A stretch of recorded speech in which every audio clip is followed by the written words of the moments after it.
I always say there was pre-COVID and there's now after COVID, and a lot of things have changed. Gary Davis owns Water Lily Learning Center in Mount Auburn. Even 3 years after the start of the COVID-19 pandemic, her team is still feeling its impact.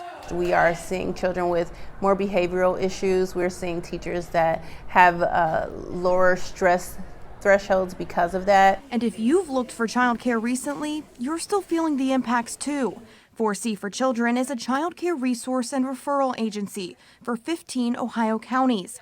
4C's Emily Fay says there are thousands of local kids who can't get into childcare right now because there aren't enough teachers. The child care crisis has been an incredible challenge for the early childhood education community, for the teachers, for working parents, and for the children that they serve. Hundreds of child care providers met in Sharonville Friday to discuss these challenges and how to make their programs better. To address the crisis, it's going to take a lot of work, and it's going to take, a lot of hands from across the community and across the state.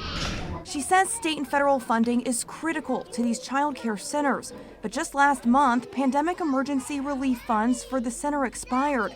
The almost $40 billion helped child care centers pay their staff, upgrade facilities, and keep costs lower for parents. Some warn this could cause even more child care centers to close.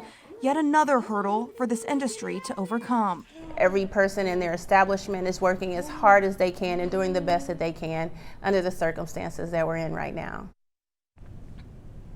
Davis says Water Lily received about $200,000 in pandemic relief funds, but that's because they are a bigger facility. It depends on how many students you have in those classrooms. Now, she says thankfully they are in good shape, but she says other child care centers are struggling financially as food costs rise and staff expect to be paid more.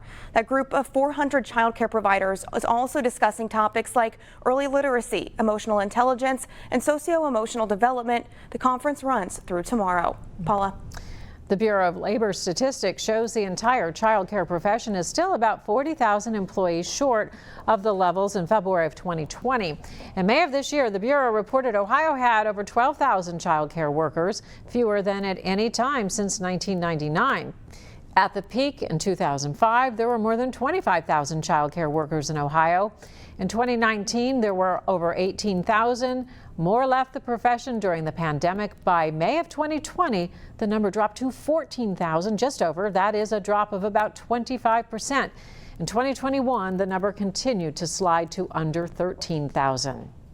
Local 12 is committed to helping schools identify problems and find solutions. If there is an issue in your district, bring it to Chelsea Sick. Leave a crisis in the classroom tip at 513-223-3029.